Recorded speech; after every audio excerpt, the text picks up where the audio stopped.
Hallo, wie geht's dir? Bienvenue dans cette courte vidéo. Aujourd'hui, nous allons voir quelle est la différence entre endlich et schließlich. On commence tout de suite par le premier, endlich, qui se traduit par enfin, à la fin. Alors, endlich est un adverbe qui peut exprimer un soulagement après une longue attente. Je vais te donner deux exemples. Le premier exemple, endlich ist er da. Enfin, il est là. Donc, après une longue attente, on attend quelqu'un et enfin, il est arrivé. Le deuxième exemple, ich habe endlich verstanden. J'ai enfin compris. Donc, j'ai galéré à comprendre soit une leçon, soit quelque chose, ou un manuel, ou une notice. Et à la fin, j'ai compris, donc c'est un soulagement. Ich habe endlich verstanden. J'ai enfin compris. Le deuxième adverbe, c'est schließlich. Finalement, après tout, en fin de compte. Schließlich est un adverbe qui exprime la dernière étape d'une argumentation ou d'une succession d'idées. Exemple, Schließlich hatte sie recht. Finalement, elle avait raison.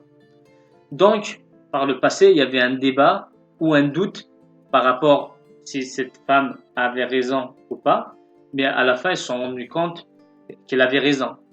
Donc, Schließlich hatte sie recht. Finalement, elle avait raison. Un deuxième exemple, Schließlich haben wir das Spiel gewonnen. Après tout, nous avons gagné le match.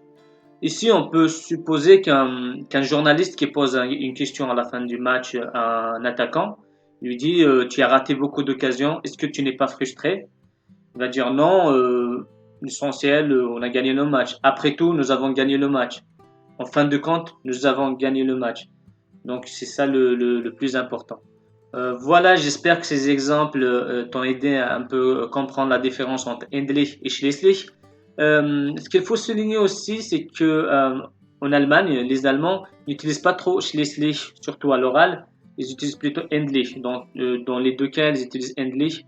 Donc, ne t'étends pas si tu entends endlich à toutes les sauces à la place de schließlich, c'est tout à fait normal. Voilà, donc nous sommes arrivés à la fin de ce cours. Comme d'habitude, si ça t'a plu, tu laisses un like, tu laisses un commentaire et tu t'abonnes à ma chaîne si tu ne l'as pas encore fait. Moi, je te dis à la prochaine fois. Tschüss, auf Wiedersehen.